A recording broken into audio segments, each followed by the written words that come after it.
So phenols are going to be colorless, and they are colored because of their oxidation is because of presence of air and light. Then these phenols are insoluble in water, and they are going to be slightly soluble. Complete ಆಗಿ soluble ಆಗೋದಿಲ್ಲ, slightly soluble ಆಗುತ್ತೆ. ಏನಕ್ಕೆ ಅಂದ್ರೆ formation of hydrogen bonds. So hydrogen bonds formation ಮಾಡೋದ್ರಿಂದ ಕೆಲವೊಂದು ಅಂದ್ರೆ lower members, so lower members soluble ಆಗ್ಬೋದು, higher members phenols ಅಲ್ಲಿ ಸಾಲ್ಯುಬಲ್ ಆಗಲ್ಲ. ಅಂದ್ರೆ ಮೋರ್ ಸಬ್ಸ್ಟಿಟ್ಯೂಯೆಂಟ್ ಏನಾದ್ರು ಇದ್ರೆ ಅವಾಗ ಅದು ಸಾಲ್ಯುಬಲ್ ಆಗೋದಿಲ್ಲ. And coming to their boiling point, so these will have high boiling point because of their intermolecular hydrogen bonding.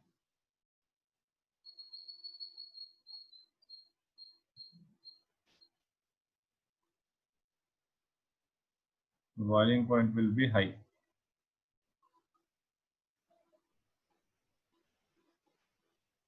So if you compare the boiling point of phenols with that of hydrocarbons and aryl halides as well as alcohol, ಇಷ್ಟನ್ನು discuss ಮಾಡಿದೀವಿ. Boiling points hydrocarbons ಆಗ್ಬೋದು, aryl halides ಆಗ್ಬೋದು, aryl halides is ARL tech, aryl halides ಆಗ್ಬೋದು or alcohols ಆಗ್ಬೋದು. So ಇದಿಷ್ಟು boiling point ನ compare ಮಾಡ್ತಿದೀವಿ with that of the boiling point of phenols. So comparison ಮಾಡಿದಾಗ it's seen that phenol is going to have a higher boiling point compared to all this. So ಎಲ್ಲದಕ್ಕಿಂತನೂ boiling point ಫಿನಾಲ್ದು ಜಾಸ್ತಿ ಇರುತ್ತೆ. Actually ಹೈಡ್ರೋಕಾರ್ಬನ್ದು ಇದರಲ್ಲಿ list, ಹೈಡ್ರೋಕಾರ್ಬನ್ದು ತುಂಬಾ list. ಅದಾದ್ಮೇಲೆ ನಮಗೆ alcohol ಬರುತ್ತೆ, ಆಲ್ಕೋಹಾಲ್ ಆದ್ಮೇಲೆ ಅರೈಲ್ ಹ್ಯಾಲೈಡ್ಸ್, ದೆನ್ ಫಿನಾಲ್ಸ್. ಆಲ್ಕೋಹಾಲ್ ಅಲ್ಲಿ ಇಂಟರ್ಮಾಲಿಕ್ಯುಲರ್ ಹೈಡ್ರೋಜನ್ ಬಾಂಡಿಂಗ್ ಇರುತ್ತೆ, ಫಿನಾಲ್ ಅಲ್ಲೂ ಇರುತ್ತೆ. But phenol only you can observe stronger intermolecular hydrogen bonding compared to in alcohol. So phenol is going to be having more boiling point. And also if I compare phenol the molecular weight ಬಂದು 94, which boils at a temperature of around 182 degrees Celsius. So ಈ temperature boil ಆಗುತ್ತೆ. So ಇದನ್ನ if I compare with the toluene,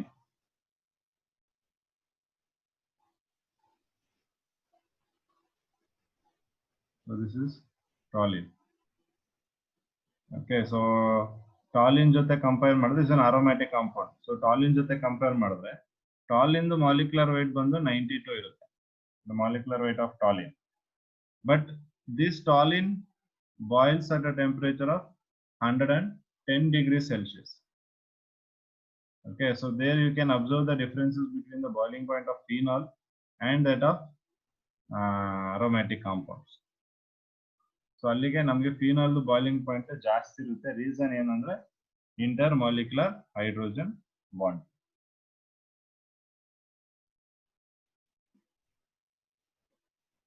Is that clear? Yes, sir. Okay. So these two few physical properties and very important physical properties of phenol. ಮತ್ತೆ phenols ಏನಾಗಿರುತ್ತೆ, they are highly toxic in nature ಕೂಡ. Phenols ನೆನಪಿಟ್ಕೊಳ್ಳಿ, ಇದು ಕೂಡ ಒಂದು important point. They are going to be toxic in nature.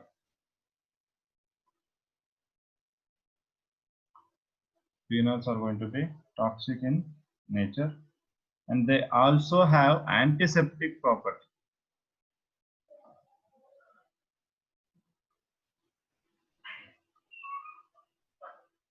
They also has antiseptic properties here.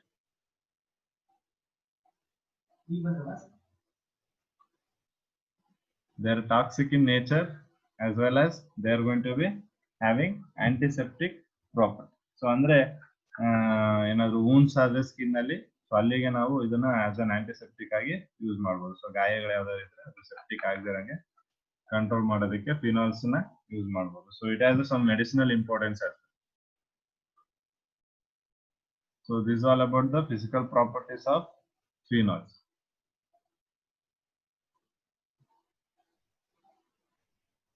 Okay, so next we'll move on to the chemical properties of phenols. So chemical properties are a very important one. We have is acidity of phenol. So as what we discussed in the alcohol case, the acidity of alcohols. So the same thing we are going to discuss with the case of phenols also. Actually, ನಿಮಗೆ major questions with respect to competitive exams.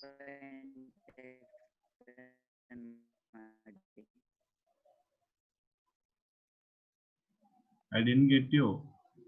ಯಾರು ಕೇಳಿದ್ರಾ? Voice break ಆಗ್ತಿದೆ ನಿಮ್ದು ತುಂಬಾ Rajesh.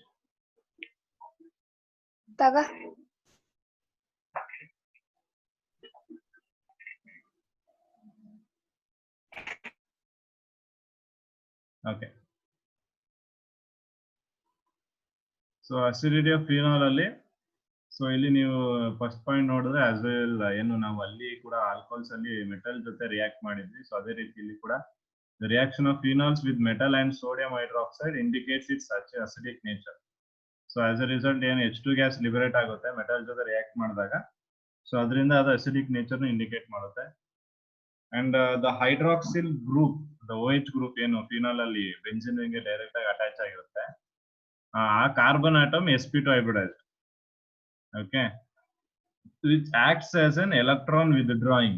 So ಏನಕ್ಕೆ sp2 hybridized carbon electron withdrawing group ಆಗಿ act ಮಾಡುತ್ತೆ ಇಲ್ಲಿ?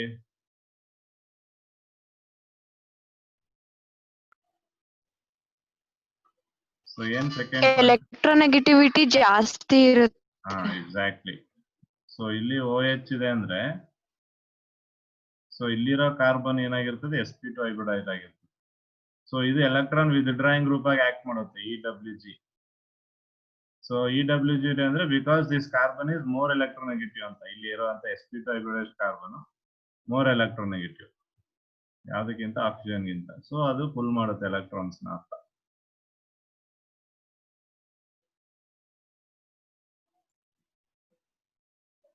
Okay, so next third point, due to this the charge distribution in phenol molecule is depicted in its resonance structure causes the oxygen of OH group to be positive. So ಆ sp2 carbon ಅಲ್ಲಿ ಇರುವಂತ carbon sp2 hybrid carbon electron withdraw ಮಾಡ್ತಾ ಇರೋದ್ರಿಂದ oxygen ಗೆ ಏನ್ ಬರುತ್ತೆ, positive charge ಬರುತ್ತೆ. Oxygen of OH group to be positive ಅಂತ. So that will see when you're dealing with the resonance structure of phenols. Resonance structure of phenol ಬರ್ದಿದ್ರೆ already, ಪುನಃ ಅದನ್ನ ಬರಿಬೇಕಾದ್ರೆ ನೋಡ್ಬೋದು. ಸೊ ಇಲ್ಲಿ resonance structure ಬರ್ದಿದ್ದಾರೆ. This is the resonance structure of phenol, you can observe there. Okay, hope you people know to write the resonance structure for this OH. So ಇಲ್ಲಿಂದ electrons ನ ತಗೊಂತಾ ಇದ್ದಾರೆ. Electrons ನ ತಗೊಂಡು ರೆಸೊನೇಟ್ ಆಗ್ತಿದೆ. So ಈ carbon electronegativity ಜಾಸ್ತಿ ಇರೋದು oxygen ಇಂದ ಎಲೆಕ್ಟ್ರಾನ್ ತಗೊಂತಾ ಇದೆ. ಆಸ್ ಅ ರಿಸಲ್ಟ್ ಆಕ್ಸಿಜನ್ ಗೆ ಪಾಸಿಟಿವ್ ಚಾರ್ಜ್ ಬರ್ತಾ ಇದೆ ಅಂತ. ಸೊ ರೆಸೊನೆನ್ಸ್ ಆಗ್ತಿರೋದ್ರಿಂದ ಸ್ಟೆಬಿಲಿಟಿ ಜಾಸ್ತಿ ಇದೆ. ಜೊತೆಗೆ ನೀವು ಇನ್ನೊಂದು ಅಬ್ಸರ್ವ್ ಮಾಡ್ಬೋದು ಈ ಕೇಸಲ್ಲಿ ಏನಂದ್ರೆ, ಆಕ್ಸಿಜನ್ ಗೆ ಪಾಸಿಟಿವ್ ಚಾರ್ಜ್ ಬರ್ತಿದೆ. ಸೊ ಆಕ್ಸಿಜನ್ ಸ್ಟೆಬಿಲೈಸ್ ಆಗ್ಬೇಕು ಅಂದ್ರೆ ಹೈಡ್ರೋಜನ್ ಇಂದ ಎಲೆಕ್ಟ್ರಾನ್ ಈಸಿಯಾಗಿ ತಗೋಬಹುದು. ಸೊ ಹೈಡ್ರೋಜನ್ ಇಂದ ಎಲೆಕ್ಟ್ರಾನ್ ಈಸಿಯಾಗಿ ತಗೊಂತಂದ್ರೆ H+ ಈಸಿಯಾಗಿ ರಿಲೀಸ್ ಆಗುತ್ತೆ. H+ ಈಸಿಯಾಗಿ ರಿಲೀಸ್ ಆಯ್ತು ಅಂದ್ರೆ ಅಸಿಡಿಕ್ ಸ್ಟ್ರೆಂತ್ ಏನಾಗುತ್ತೆ,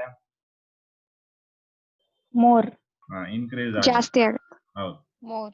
ಸೊ ಬಿಕಾಸ್ ಆಫ್ ರೆಸೊನೆನ್ಸ್ ಇಲ್ಲಿ ಏನ್ ಹೇಳ್ಬೋದು ನಾವು ಅಂದ್ರೆ ಅಸಿಡಿಕ್ ಸ್ಟ್ರೆಂತ್ ಕೂಡ ಇನ್ಕ್ರೀಸ್ ಆಗ್ತಿದೆ ಅಂತ ಹೇಳ್ಬೋದು. Will discuss more of that as we move on in the slides. Okay, so ಇದು ರೆಸೊನೆನ್ಸ್ ಸ್ಟ್ರಕ್ಚರ್ ನೋಡ್ಕೊಳ್ಳಿ.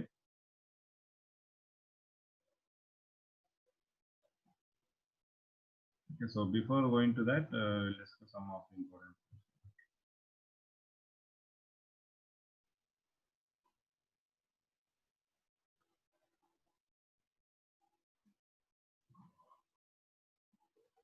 Okay. ಸೊ ಇಲ್ಲಿ ನಾವು ಫಸ್ಟ್ ಏನ್ ಮಾಡ್ತೀವಿ ಅಂದ್ರೆ, we are going to compare the acidic strength of phenol. So phenol ಏನಾಗುತ್ತೆ,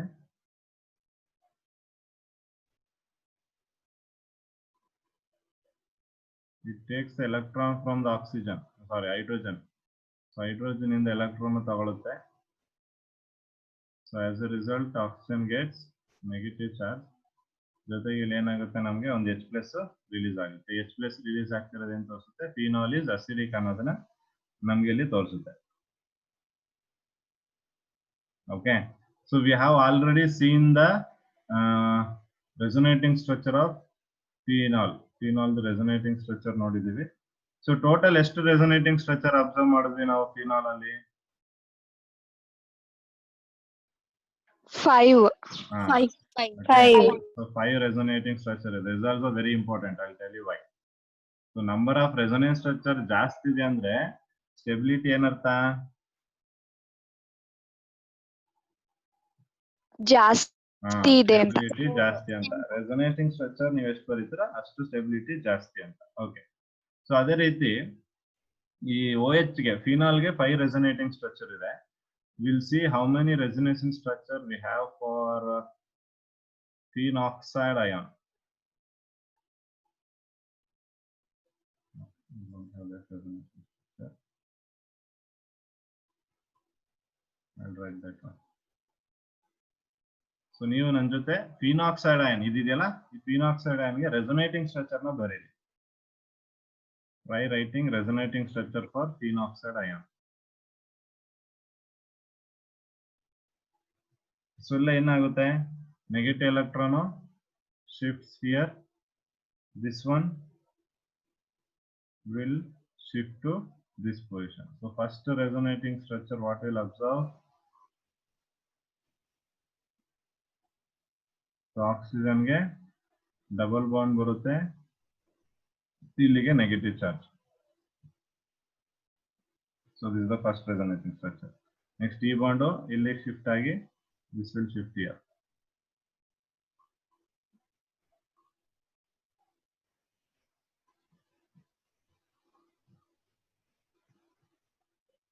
So this gets a negative charge. Then again this shifts here, this shifts here.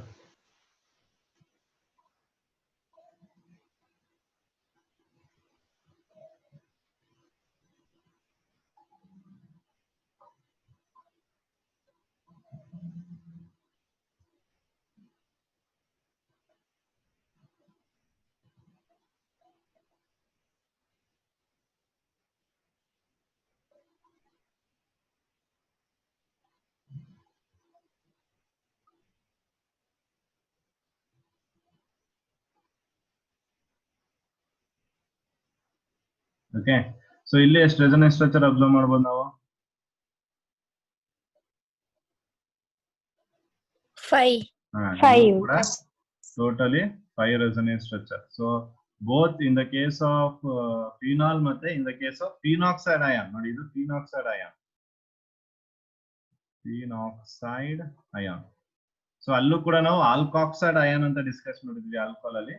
So ಅದೇ ರೀತಿ ಇಲ್ಲೂ ಕೂಡ phenoxide ion. So you can compare the acidity between the alcohol, between the phenols and between the phenoxide ion. ಇಲ್ಲಿ ಎರಡೂ ಕೂಡ ನಿಮಗೆ acidity ಮೇಲೆ impact ಮಾಡುತ್ತೆ, ಫಿನಾಲ್ ಮತ್ತೆ ಫಿನಾಕ್ಸೈಡ್ ಅಯಾನ್. ಸೊ ಈಗ I am comparing the acidic nature of both phenol and phenoxide ion. ಇವೆರಡರಲ್ಲಿ first stable ಯಾವುದು ಅಂತ ಫೈಂಡ್ ಔಟ್ ಮಾಡ್ಬೇಕು ನಾವು. ಫಿನಾಲ್ ಮೋರ್ ಸ್ಟೇಬಲ್ ಅಥವಾ ಫಿನಾಕ್ಸೈಡ್ ಅಯಾನ್ ಮೋರ್ ಸ್ಟೇಬಲ್ ಅಂತ. ಸೊ ಎರಡನ್ನು ಫೈಂಡ್ ಔಟ್ ಮಾಡಿ ಸ್ಟೆಬಿಲಿಟಿ ಮೇಲೆ ನಮ್ಗೆ ಅಸಿಡಿಟಿ ಡಿಪೆಂಡ್ ಆಗುತ್ತೆ. ಸೊ ಸ್ಟೆಬಿಲಿಟಿ ಜಾಸ್ತಿ ಇದ್ರೆ ಅಸಿಡಿಟಿನು ಅಸಿಡಿಕ್ ನೇಚರ್ ಕೂಡ ಜಾಸ್ತಿ ಇರುತ್ತೆ. ಅದು stability increases, acidic nature also increases. Okay, so ಇಲ್ಲಿ ಎರಡು ರೆಸೊನೆನ್ಸ್ ಸ್ಟ್ರಕ್ಚರ್ ನ ಕಂಪ್ಯಾರಿಸನ್ ಮಾಡಬೇಕು, ಅಥವಾ ನಿಮ್ಗೆ ಜನರಲ್ ಆಗಿ ಯಾವುದೇ ರೆಸೊನೇಟಿಂಗ್ ಸ್ಟ್ರಕ್ಚರ್ ತಗೊಳ್ಳಿ, ಆ ಎರಡು ರೆಸೊನೇಟಿಂಗ್ ಸ್ಟ್ರಕ್ಚರ್ಸ್ ನ ನಾವು ಕಂಪ್ಯಾರಿಸನ್ ಮಾಡ್ತಿದೀವಿ ಅಂದ್ರೆ ಅಲ್ಲೊಂದು 3 ಪಾಯಿಂಟ್ಸ್ ನಾವು ನೆನ್ಪಿಟ್ಕೊಬೇಕು. ಸೊ ಫಸ್ಟ್ ಪಾಯಿಂಟ್ ಏನು, as I told, number of resonating structures, ಎಷ್ಟು ರೆಸೊನೇಟಿಂಗ್ ಸ್ಟ್ರಕ್ಚರ್ಸ್ ಇದಾವೆ ಅಂತ ಚೆಕ್ ಮಾಡ್ಬೇಕು. ಜಾಸ್ತಿ ರೆಸೊನೇಟಿಂಗ್ ಸ್ಟ್ರಕ್ಚರ್ ಇದ್ರೆ ಜಾಸ್ತಿ ಸ್ಟೇಬಲ್ ಅಂತ. ಸೊ ಈಗ ಎರಡು ಕಡೆ ಕಂಪೇರ್ ಮಾಡಿದಾಗ ಎರಡರಲ್ಲೂ ರೆಸೊನೇಟಿಂಗ್ ಸ್ಟ್ರಕ್ಚರ್ ಸೇಮ್ ಇದೆ. ಸೊ ಅದ್ರ ಬಯಿಂದ ಏನು ಸ್ಟೆಬಿಲಿಟಿ ನಾವು ಮಾತಾಡಕ್ಕಾಗಲ್ಲ. ಸೊ ನೆಕ್ಸ್ಟ್ ಸೆಕೆಂಡ್ ಪಾಯಿಂಟ್ ಬಂದ್ರೆ ಡಿಲೋಕಲೈಸೇಷನ್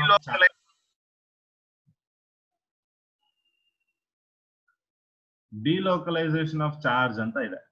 ಸೊ ಇಲ್ಲಿ ಡಿಲೋಕಲೈಸೇಷನ್ ಆಫ್ ಚಾರ್ಜ್ ಅಂದ್ರೆ ಏನಾಗ್ಬೇಕು,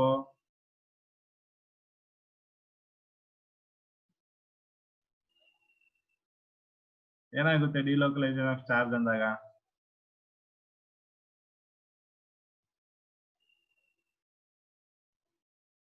ಚಾರ್ಜ್ ಶಿಫ್ಟ್ ಆಗ್ಬೇಕು, ಒಂದು ಪೊಸಿಷನ್ ಇಂದ ಇನ್ನೊಂದು ಪೊಸಿಷನ್ಗೆ ಚಾರ್ಜ್ ಶಿಫ್ಟ್ ಆಗ್ಬೇಕು. ಅದಾಗ್ತಿದ್ಯಾ? So localise and delocalise. Localise is not move, delocalise is you moving. So ಈ ಎರಡೂ ಕೇಸಲ್ಲಿ ಡಿಲೋಕಲೈಸೇಷನ್ ಆಫ್ ಚಾರ್ಜ್ ಆಗ್ತಿದೆಯಾ ಅಂತ ಅಬ್ಸರ್ವ್ ಮಾಡಿ ಹೇಳಿ. ಎಸ್ ಸರ್, ಆಗ್ತಿದೆ. ಎರಡೂ Yes, sir, ಕೇಸಲ್ಲಿ ಆಗ್ತಿದೆ. ಡಿಲೋಕಲೈಸೇಷನ್ ಆಫ್ ಚಾರ್ಜ್ ಇದೆ. ಅಂದ್ರೆ ಫಸ್ಟ್ 2 ಪಾಯಿಂಟ್ ನೀವೇನ್ ಮಾಡುದು ತಗೊಳಕ್ಕಾಗಲ್ಲ. 2 ಪಾಯಿಂಟ್, ಫಸ್ಟ್ 2 ಪಾಯಿಂಟ್ ಎರಡರಲ್ಲೂ ಸೇಮ್ ಇದೆ. ಸೊ ನೆಕ್ಸ್ಟ್ ಪಾಯಿಂಟ್ ಏನಿದೆ, very important point, that is charge separation ಅಂತ.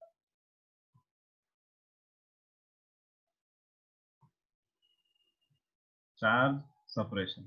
ಸೊ ಚಾರ್ಜ್ ಸಪರೇಷನ್ ಬಂದ್ರೆ, ಸೊ ನಾನೀಗ ಫಿನಾಲ್ದು ಒಂದು ರೆಸೊನೇಟಿಂಗ್ ಸ್ಟ್ರಕ್ಚರ್ ತಗೋತೀನಿ.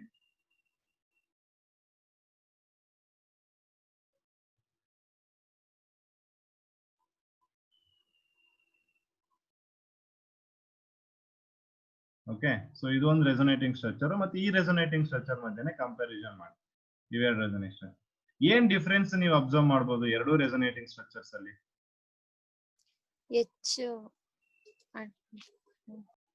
ಸರಿ, ಒಂದು ಅದ್ರಲ್ಲಿ ಹೆಚ್ಚಿದೆ, ಇದ್ರಲ್ಲಿ ಹೆಚ್ಚಿಲ್ಲ. ಓಕೆ, ಇಲ್ಲೂ ಬರುತ್ತಪ್ಪ, ನಾನು ಬರ್ದಿಲ್ಲ ಅಷ್ಟೇ. ಇಲ್ಲೂ ಡಬಲ್ ಬಾಂಡ್ ಬರುತ್ತೆ, ಯಾಕಂದ್ರೆ ಅದು ಚಾರ್ಜ್ ಡಿಲೋಕಲೈಸ್, ಎಲೆಕ್ಟ್ರಾನ್ ಡಿಲೋಕಲೈಸ್ ಇಲ್ಲೂ ಬರುತ್ತೆ. ಓಕೆ, ಎರಡು ಚಾರ್ಜ್ ಇದೆ. This very important. ಎರಡು ಚಾರ್ಜ್ ಇದಾವೆ ನೋಡಿ. ಇಲ್ಲಿ ಪಾಸಿಟಿವ್ ನೆಗೆಟಿವ್ ಇದೆ, ಇಲ್ಲಿ ಏನಿದೆ? Only negative. This is where the charge separation, ಇದು ಚಾರ್ಜ್ ಸಪರೇಷನ್ ಇಂಪಾರ್ಟೆಂಟ್ ನೋಡಿ. ಈಗ ಇಲ್ಲಿ ಪಾಸಿಟಿವ್ ಇದೆ ಅಂದ್ರೆ ಅರ್ಥ ಏನು? ಆ ಜಾಗ ವೇಕೆಂಟ್ ಅಂತಲ್ವಾ? ಎಲೆಕ್ಟ್ರಾನ್ ಕೊಟ್ಟು, ಅದೇ ಅಂದ್ರೆ ವೇಕೆಂಟ್. ನೆಗೆಟಿವ್ ಚಾರ್ಜ್ ಏನಾಗುತ್ತೆ? ಎಲೆಕ್ಟ್ರಾನ್ ಜಾಸ್ತಿ ಇದೆ ಅಂತ, ಎಲೆಕ್ಟ್ರಾನ್ ಕ್ಲೌಡ್ ಅಥವಾ ಎಲೆಕ್ಟ್ರಾನ್ ಡೆನ್ಸಿಟಿ ಜಾಸ್ತಿ. ಸೊ ಅವಾಗ always there exist attraction between these. ಹೌದಾ? Yes, sir. So attraction exist ಆಗ್ತಿದೆ ಎರಡರ ಮಧ್ಯ. ಅಂದ್ರೆ ಈ ಮಾಲಿಕ್ಯೂಲ್ಸ್ ಏನಾಗುತ್ತೆ, they remains what? They will going to be unstable. ಈ ಅಟ್ರಾಕ್ಷನ್ ಆಗ್ತಾನೆ ಇರುತ್ತೆ, ಅದು ಸ್ಟೆಬಿಲಿಟಿ ಆಗ್ತಾನೆ ಇಲ್ಲ. ಅದು ಈ ಅನ್ಸ್ಟೆಬಿಲಿಟಿ ಏನಕ್ಕೆ ಬರ್ತಿದೆ ಅಂದ್ರೆ because of these two charges, because of the charge separation. ಅರ್ಥ ಆಗ್ತಿದೆ ಹೇಳ್ತಾ ಇರೋದು ನಾನು? ಸೊ ಎರಡರ ಮಧ್ಯೆ ಅಟ್ರಾಕ್ಷನ್ ಎಕ್ಸಿಸ್ಟ್ ಆಗ್ತಿರೋದ್ರಿಂದ ಆ ಮಾಲಿಕ್ಯೂಲ್ ಏನಾಗ್ತಾ ಹೋಗುತ್ತೆ? ಅನ್ಸ್ಟೇಬಲ್ ಆಗ್ತಾ ಹೋಗುತ್ತೆ. ಅಂದ್ರೆ ಇಲ್ಲಿ ಎನರ್ಜಿ ಏನಾಯ್ತು ನಮ್ಗೆ, ಇವೆರಡರ ಮಧ್ಯೆ ಎನರ್ಜಿ ಜಾಸ್ತಿ ಇದೆ ಅಂತಾನೆ ಅರ್ಥ. ಸೊ ಅವಾಗ ಸ್ಟೆಬಿಲಿಟಿ ಆಬ್ವಿಯಸ್ಲಿ ಕಮ್ಮಿ ಆಗ್ತಾ ಹೋಗುತ್ತೆ ಅಂತ. ಅಂದ್ರೆ ಫಿನಾಲ್ ಕಂಪೇರ್ ಮಾಡಿದಾಗ ಫಿನಾಕ್ಸೈಡ್ ಅಯಾನ್ಗೆ ಏನಾಯ್ತು? ಅದು phenol less acidic, less stable ಆಗುತ್ತೆ. ಲೆಸ್ ಸ್ಟೇಬಲ್ ಆದ್ರೆ ಏನರ್ಥ? Less acidic. ಇದು ಅರ್ಥ ಆಗ್ತಿದೆ ನೋಡ್ಕೊಳ್ಳಿ ಕರೆಕ್ಟ್ ಆಗಿ. Okay, I am comparing the acidic nature of phenol with that of the phenoxide ion. Okay, so now I'll check with the charge separation in the case of phenoxide ion. So phenoxide ion ಅಲ್ಲಿ ನೋಡಿ ಏನಾಗುತ್ತೆ? ಈ negative charge ಇದು only delocalise ಆಯ್ತಾನೆ ಇರುತ್ತೆ ಒಳಗಡೆ. So ಅಲ್ಲಿ charge separation ಇಲ್ವೇ ಇಲ್ಲ. there is no charge separation. Charge separation ಇಲ್ಲ ಅಂದಾಗ ಏನಾಗುತ್ತೆ? they are going to be more stable. So more stable ಆಯ್ತು ಅಂದ್ರೆ ಅಸಿಡಿಕ್ ನೇಚರ್ ಏನಾಗುತ್ತೆ? More. Okay, so this is the comparison between the resonating structures of phenol and phenoxide ion. So based on the charge separation, the phenol ಏನಿದೆ ಅದು less stable ಆಗುತ್ತೆ. So ಅದ್ರದ್ದು acidic nature ಕಮ್ಮಿ ಆಗುತ್ತೆ.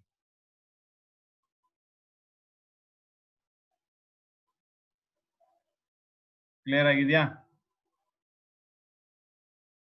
Yes, sir. Okay, so this is very important. ನೀವು ನೆನ್ಪಿಟ್ಕೊಬೇಕು, phenol ಗಿಂತನೂ ಜಾಸ್ತಿ acidic ಯಾವುದು ಅಂದ್ರೆ ಫಿನಾಕ್ಸೈಡ್ ಅಯನ್ ಆಗಿರ್ತದೆ. ಓಕೆ, ಫಿನಾಲ್ ಗಿಂತನೂ ಜಾಸ್ತಿ acidic phenoxide ion.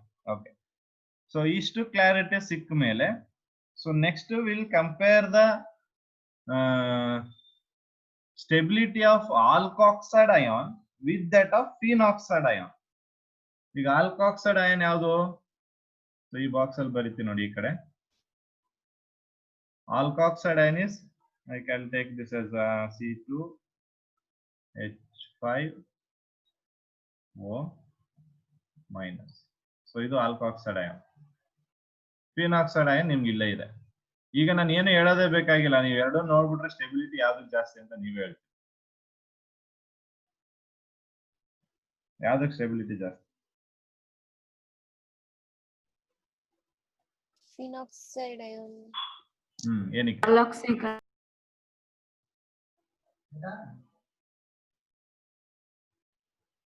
Phenoxide ಅಯಾನ್ಗೆ stability ಯಾಕೆ ಜಾಸ್ತಿ? ಆಲ್ಕಾಕ್ಸೈಡ್ ಅಲ್ಲಿ ಪ್ಲಸ್ ಮತ್ತೆ ಮೈನಸ್ ಎರಡು ಇದೆ. ಹಾಗಾಗಿ ಅದು ಅನ್ಸ್ಟೇಬಲ್ ನಂಬರ್ ಆಫ್ ರೆಸೊನೆನ್ಸ್. ಅದು ಬೇಕಾಗಿರೋ ಪಾಯಿಂಟ್ಸೇ ಬಿಟ್ಬಿಡ್ತೀರಾ ನೀವು. ಅಟ್ರಾಕ್ಷನ್ ಇದೆ. ನಾನು ನಿಮ್ಗೆ beginning of the organic chemistry class ಇಂದ ಹೇಳ್ತಿದ್ದೀನಿ, ರೆಸೊನೆನ್ಸ್ ಎಲ್ಲಿರುತ್ತೋ ಅಲ್ಲಿ ಸ್ಟೆಬಿಲಿಟಿ ಜಾಸ್ತಿ. ನನಗೆ ಇದ್ರಲ್ಲಿ ರೆಸೊನೆನ್ಸ್ ಮಾಡಿ ತೋರ್ಸ್ರಪ್ಪ ನೀವು. ಆಯ್ತು, C2H5O ಕೊಡ್ತೀನಿ, ದಿಸ್ ಅನ್ ಆಲ್ಕಾಕ್ಸೈಡ್ ಅಯಾನ್. ಇದಕ್ಕೆ ರೆಸೊನೆನ್ಸ್ ಬರೀರಿ. ಒಂದು ಡಬಲ್ ಬಾಂಡ್ ಇಲ್ಲ, ಏನು ಇಲ್ಲ, ಹೆಂಗ್ ರೆಸೊನೆನ್ಸ್ ಬರೀಲಿ ನಾನು? ಇದಕ್ಕೆ ರೆಸೊನೆನ್ಸ್ ಇಲ್ಲ. There is no resonance. But you can observe the resonance here in the case of phenoxide ion. Resonance ಯಾವ್ದಕ್ಕಿದೆಯೋ ಸ್ಟೆಬಿಲಿಟಿ ಜಾಸ್ತಿ. ತಲೆ ಒಳಗೆ ಸೇವ್ ಮಾಡ್ಕೊಳ್ಳಿ ಇದನ್ನ.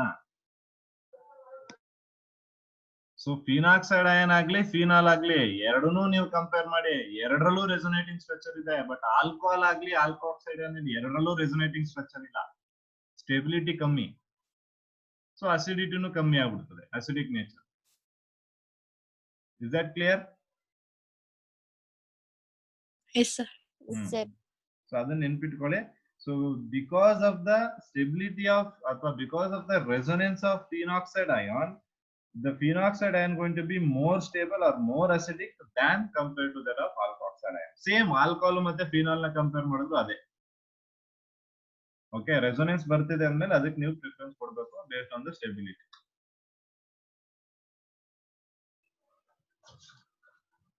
ಕ್ಲಿಯರ್ ಆಗಿದೆ ಇಷ್ಟು?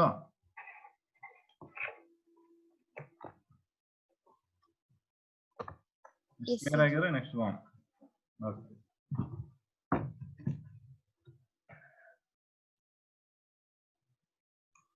ಸೊ ನೆಕ್ಸ್ಟ್ ಸಬ್ಸ್ಟಿಟ್ಯೂಯೆಂಟ್ ಗ್ರೂಪ್ಗಳು how they are going to effect the acidity of phenol ಅಂತ. ಸಬ್ಸ್ಟಿಟ್ಯೂಯೆಂಟ್ ಗ್ರೂಪ್ಗಳು ನಾವು ಫಿನಾಲ್ಗೆ ಆಲ್ರೆಡಿ ಡಿಸ್ಕಸ್ ಮಾಡ್ಕೊಂಡೇ ಬಂದಿದ್ದೀವಿ. ಸಬ್ಸ್ಟಿಟ್ಯೂಯೆಂಟ್ ಗ್ರೂಪ್ಗಳು ಎಲೆಕ್ಟ್ರಾನ್ ವಿತ್ ಡ್ರಾಯಿಂಗ್ ಮತ್ತೆ ಎಲೆಕ್ಟ್ರಾನ್ ಡೊನೇಟಿಂಗ್ ಅಂತ ಎರಡು ಇದಾವೆ ಸಬ್ಸ್ಟಿಟ್ಯೂಯೆಂಟ್ಗಳು. ನೆನ್ಪಿಟ್ಕೊಳ್ಳಿ, ಎರಡು ಸಬ್ಸ್ಟಿಟ್ಯೂಯೆಂಟ್ ಗ್ರೂಪ್ಗಳು ಇರ್ತವೆ. ಒಂದು electron withdrawing substituent group ಮತ್ತೆ electron donating substituent group.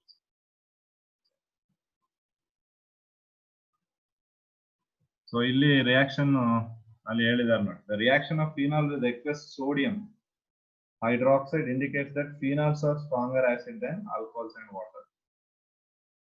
Ionization of an alcohol and phenol takes place as follows. So ಇಲ್ಲಿ alkoxide ion, ಇದು phenoxide ion. ಮತ್ತೆ ಇಲ್ಲಿ ಈಗ ಸಬ್ಸ್ಟಿಟ್ಯೂಷನ್ ಬಗ್ಗೆ ಹೇಳಿದ್ರಿ. ಇಲ್ಲಿ ಹೋಗಕ್ಕಿಂತ ಮುಂಚೆ ಇನ್ನೊಂದು ಪಾಯಿಂಟ್ ಇಲ್ಲಿ ಹೇಳ್ಬಿಡ್ತೀನಿ ನೋಡಿ. The reaction of phenol with aqueous sodium hydroxide. ಏನಿದು reaction of phenol with aqueous sodium hydroxide? ಯಾವ type of reaction ಆಯ್ತಿದು?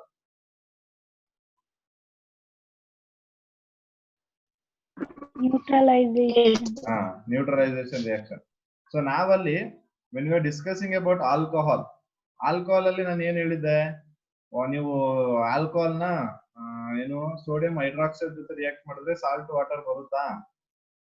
No sir, only with methanol. Only with methanol, but ಬೇರೆ ಯಾರು ತಗೊಂಡ್ರು ಬರಲ್ಲ. But in the case of phenol ನೋಡಿ, In the case of phenol, they are saying the phenol are stronger acid than alcohols and waters. Andre ಏನಾಗುತ್ತೆ ಈ reaction? Neutralization reaction is going to be salt possible. And water ಸಿಗುತ್ತೆ. Salt and water ನ formation ಮಾಡುತ್ತೆ. ಯಾವಾಗ? Phenols. Okay. So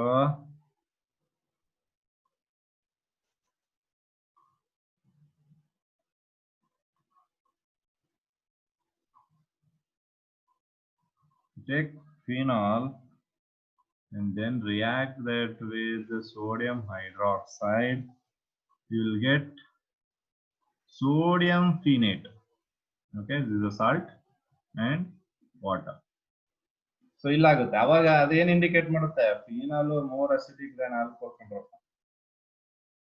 Idu kuda ಒಂದು example ಅಲ್ಲ, alcohol ಗಿಂತ phenol acidic nature ಜಾಸ್ತಿ ಅನ್ನೋದಕ್ಕೆ. ಅದೇ ರೀತಿ ಇದೇ phenol can also react with sodium metal. Sodium metal ಜೊತೆ react ಆದಾಗ ನಿಮಗೆ same product sodium phenate ಬರುತ್ತೆ. But ಇಲ್ಲಿ ಯಾವ ಗ್ಯಾಸ್ ಲಿಬರೇಟ್ ಆಗುತ್ತೆ? Sp gas. Active metals like sodium ಜೊತೆ react ಆಗುತ್ತೆ phenol. So then it liberates to gas. This is one of the instance for acidic nature of phenol. Okay, people need to remember these things.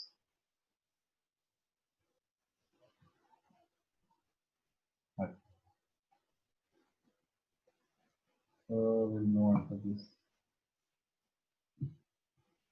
Okay. So substituent group ಹೇಗೆ effect ಮಾಡುತ್ತೆ acidic nature ಅಂತ ಹೇಳ್ತಾ ಇದೆ. So in substituted phenols, first point ನೋಡೋದಾದ್ರೆ presence of electron with the drying group ತುಂಬಾ important. ನಿಮ್ಮ 100% competitive exam ನೀವು ಯಾವುದೇ ತಗೊಳ್ಳಿ acidity of phenol ಇಂದ ಒಂದು question fix. In substituted phenols, the presence of electron with the drying group such as nitro group ಗೊತ್ತಿದೆ ನಿಮಗೆ NO2 enhance the acidic strength. Enhance the acidic strength ಅಂದ್ರೆ ಏನಾಗುತ್ತೆ? acidic strength more increase ಆಗುತ್ತೆ. ಯಾವಾಗ increase ಆಗ್ತದೆ? ಯಾವಾಗ increase ಆಗುತ್ತೆ? Electron group ಇದ್ದಾಗ ಪ್ರೆಸೆನ್ಸ್ ಇದ್ರೆ. ನೆನ್ಪಿಟ್ಕೊಳ್ಳಿ ಅದನ್ನ, electron with the drying group. This effect is more pronounced when such a group is present at ortho and para position. ಈಗ ಇನ್ನೊಂದು ಪಾಯಿಂಟ್ ಅದಕ್ಕೆ ಆಡ್ ಮಾಡ್ಕೋಬೇಕು. ಯಾವಾಗ ಈ ಎಫೆಕ್ಟ್ ಜಾಸ್ತಿ, ಯಾವಾಗ ಅಸಿಡಿಕ್ ಸ್ಟ್ರೆಂತ್ ಆಫ್ ಫಿನಾಲ್ ತುಂಬಾ ಜಾಸ್ತಿ ಮಾಡ್ಬೋದು? ಯಾವಾಗ ಅಂದ್ರೆ ನೀವು ಆರ್ಥೋ ಮತ್ತೆ ಪ್ಯಾರಾ ಪೊಸಿಷನ್ ಅಲ್ಲಿ NO2 ಗ್ರೂಪ್ ಕೂರಿಸ್ತಿರಲ್ವಾ, ಆರ್ಥೋ ಅಥವಾ ಪ್ಯಾರಾ ಪೊಸಿಷನ್ ಅಲ್ಲಿ ನೀವು ಎಲೆಕ್ಟ್ರಾನ್ ವಿತ್ ಡ್ರಾಯಿಂಗ್ ನ ಕೂರಿಸ್ತಿರಲ್ಲ, ಆವಾಗ ನಿಮ್ಗೆ ಇನ್ನೂ ಅಸಿಡಿಕ್ ಸ್ಟ್ರೆಂತ್ ಜಾಸ್ತಿ ಆಯ್ತದೆ. It is due to effective delocalization of negative charge in phenoxide ion. ಇದು ನಾನು ಎಕ್ಸ್ಪ್ಲೇನ್ ಮಾಡ್ತೀನಿ. ಓಕೆ, ಅದಲ್ಲ ನಿಮ್ಗೆ ಆಲ್ರೆಡಿ ಎಕ್ಸ್ಪ್ಲನೇಷನ್ ಆಗಿದೆ, ಬಟ್ ಜಸ್ಟ್ ಅದನ್ನ ರಿವೈಸ್ ಮಾಡ್ಬೇಕಷ್ಟೆ. ಓಕೆ, ಸೊ ಇದು ಎರಡು ಕೇಸ್ ಆಯ್ತು. ನೆಕ್ಸ್ಟ್ ಇನ್ನೊಂದು ಕೇಸ್ ಬಂದ್ರೆ, on the other hand electron releasing groups ಯಾವ್ದು? ಈಗ ನೋಡಿ, ಆಲ್ಕೈಲ್ ಗ್ರೂಪ್. ಆಲ್ಕೈಲ್ ಗ್ರೂಪ್ ಯಾವ್ದು ಈಗ? Donating group. ಯಾವ್ದು ಎಕ್ಸಾಂಪಲ್ ಕೊಡಿ ಒಂದೆರಡು. CH3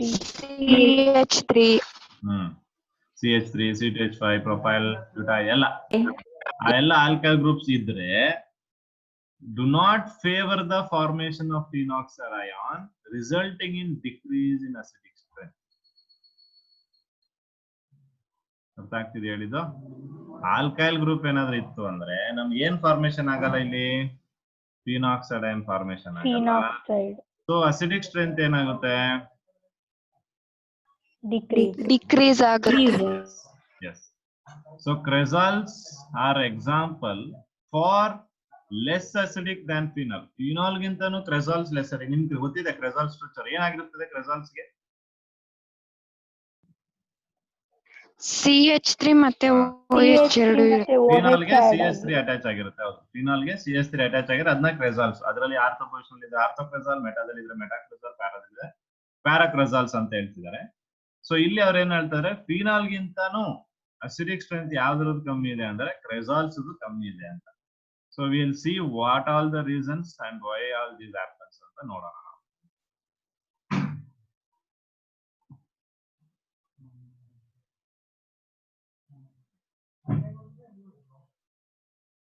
So there is given some pK values of phenols and ethanol. ಎರಡನ್ನು ಕಂಪೇರ್ ಮಾಡಿದ್ದಾರೆ, ಫಿನಾಲ್ ಮತ್ತೆ ಎಥನಾಲ್. ಸೊ ಇಲ್ಲಿ orthonitrophenol, so that is pK value 7.2, metanitrophenol 8.3. ನಿಮ್ಗೆ ಗೊತ್ತಿದೆ pK ಕಮ್ಮಿ ಇದೆ ಅಂದ್ರೆ